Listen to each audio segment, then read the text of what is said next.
Mening ismim Shahzoda. Men kelajakda ichki ishlar xodimi bo'lmoqchiman. Vatanimizni obod, tinch qilaman. Jinoyatchilarga qarshi kurashaman. Shunday qilib, o'z kasbimni oqlayman. Men o'z kasbimdan faxrlanaman. Mening ismim Odina. Men kelajakda o'qituvchi bo'lmoqchiman. Men ustozimga o'xshab mehribon, izlanuvchi, mehnatkash, bilimdon o'qituvchi bo'laman. Jajji o'quvchilarga dars o'taman, bilim beraman. Ustozim ham menga bilim beradi. Men ustozimni yaxshi ko'raman. Mening ismim Davlat. Men tadbirkor bo'lmoqchiman. Men odamlarni ish bilan ta'minlamoqchiman. Tadbirkor bo'sh ish o'rinlarini to'ldirib, odamlarga ko'p yaxshilik qiladi. Tadbirkor avvalambor o'ziga qarab yurishi juda muhim. Tadbirkor ko'p ishlarni o'z zimmasiga oladi. Men uning uchun ko'p matematikani o'qishim kerak.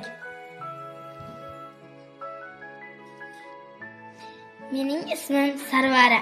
Men kelajakda shifokor bo'lmoqchiman. Shifokor bemorlarni davolaydi. Buning uchun yaxshi o'qishim kerak. Mening ismim Sardor. Men katta bo'lsam quruvchi bo'lmoqchiman.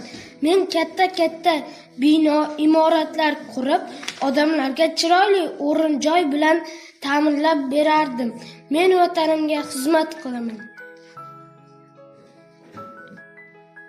Mening ismim Muslima. Men kelajakda shifokor bo'lmoqchiman. Men bemorlarni davolayman. El yurtga doimo xizmat qilaman. Davolab bo'lmaydigan kasalliklarni davolayman. Ota-onamni yuzini yerga qaratmayman. Ularning orzusini amalga oshiraman.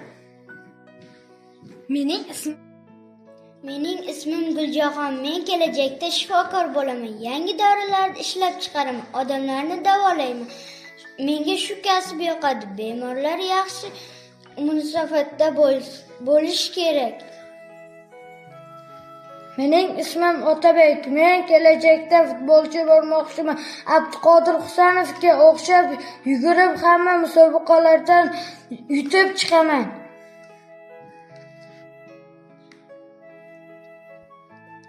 Mening ismim Osiyo. Men kelajakda tish shifokori bo'lmoqchiman.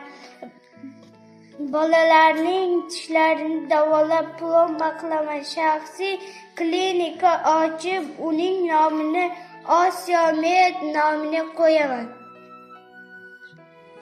Mening ismim Jafar. Men katta bo'lsam harbiy bo'laman. Chegarani qo'riqlayman. O'g'rilardan va vatanimni begona odamlardan qo'riqlayman. Men vatanimni begona ko'zlardan himoya qilaman. Mening ismim Ilyos. Men kelajakda harbiy bo'laman. Menga harbiylik kasbi yoqadi. Mening ismim Nozima. Men kelajakda shifokor bo'lmoqchiman. Men odamlarni davolayman. Men odamlarning turli kasalliklarini o'rganib chiqaman. Buning uchun ko'p o'qish kerak. Mening ismim Shirina. Men kelajakda shifokor bo'lmoqchiman. Men odamlarni davolayman. Turli kasallarni o'rganib chiqmoqchiman. Buning uchun o'qish kerak.